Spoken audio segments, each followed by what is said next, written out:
सर्व स्थलांतरित कामगार आणि त्यांच्या कुटुंबियांच्या हक्कांचे रक्षण करण्यासाठी दरवर्षी आपण आंतरराष्ट्रीय स्थलांतरित दिवस साजरा करतो. म्हणजेच इंटरनॅशनल मायग्रंट्स डे साजरा करतो. नमस्कार मित्रांनो, आजच्या व्हिडिओमध्ये आपण दरवर्षी आंतरराष्ट्रीय स्थलांतर दिवस आपण केव्हा साजरी करतो? आंतरराष्ट्रीय स्थलांतर दिवस सर्वप्रथम केव्हा साजरी करण्यात आला? आंतरराष्ट्रीय स्थलांतरित दिवस का साजरी करतात? आंतरराष्ट्रीय स्थलांतर दिवस 2025 ची थीम काय आहे? या सर्व प्रश्नांची उत्तरे बघणार आहोत.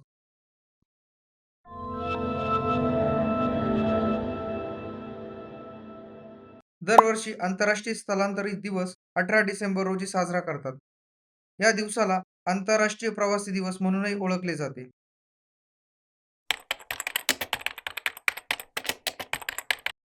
18 डिसेंबर 1990 मध्ये संयुक्त राष्ट्र महासभेने सर्व स्थलांतरित कामगार आणि त्यांच्या कुटुंबियांच्या हक्कांचे रक्षण करण्यासाठी एक आंतरराष्ट्रीय करार स्वीकारला. या कराराचे महत्त्व लक्षात घेता जगभरात 18 डिसेंबरला आंतरराष्ट्रीय स्थलांतर दिवस साजरी करण्यात येतो.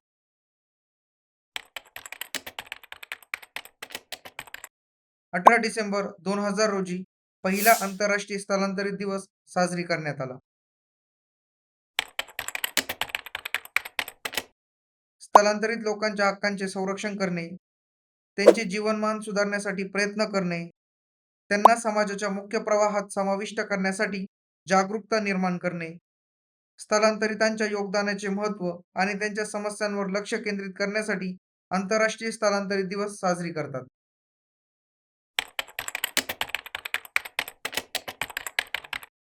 माझी महान कथा, संस्कृती आणि विकास, my great story, cultures and development ही आंतरराष्ट्रीय स्थलांतरित दिवस 2025 ची संकल्पना आहे. ही थीम मानवी स्थलांतरामुळे समाज, संस्कृती आणि विकासाला मिळणाऱ्या योगदानावर प्रकाश टाकते. स्थलांतरामुळे अर्थव्यवस्था मजबूत होते, समाज अधिक समावेशक बनतो आणि जागतिक विकासाला चालना मिळते. तर आजच्या व्हिडिओमध्ये आपण इंटरनॅशनल मायग्रंट्स डे आपण केव्हा साजरी करतो, तो का साजरी करण्यात येतो आणि ह्या वर्षीची थीम काय आहे या संदर्भातील सर्व प्रश्नांची उत्तरे बघितली आहे. सरळ सेवा, रेल्वे, तलाठी, वनरक्षक, पोलीस भरती, अग्निवीर, SSC-GD, MPSC यांसारख्या स्पर्धा परीक्षांमध्ये विचारला जाणारा संभाव्य प्रश्न तुमच्यासाठी. दरवर्षी आंतरराष्ट्रीय स्थलांतरित दिवस केव्हा साजरी करण्यात येतो? पर्याय पहिला 2 डिसेंबर, पर्याय दुसरा 18 डिसेंबर, पर्याय तिसरा 25 डिसेंबर आणि पर्याय चौथा 9 जानेवारी. तुमचे उत्तर कमेंट करा. योग्य उत्तरासाठी आणि अशाच चालू घडामोडी टॉपिकच्या नोट्ससाठी डिस्क्रिप्शनमध्ये लिंक दिलेली आहे. तुम्हाला आजचा व्हिडिओ आवडला असल्यास या व्हिडिओला जास्तीत जास्त लाईक करा आणि TCS आणि आपल्या चॅनलला सबस्क्राईब करा. पुन्हा भेटूया एखाद्या नवीन टॉपिक सोबत. तोपर्यंत जय हिंद, जय महाराष्ट्र.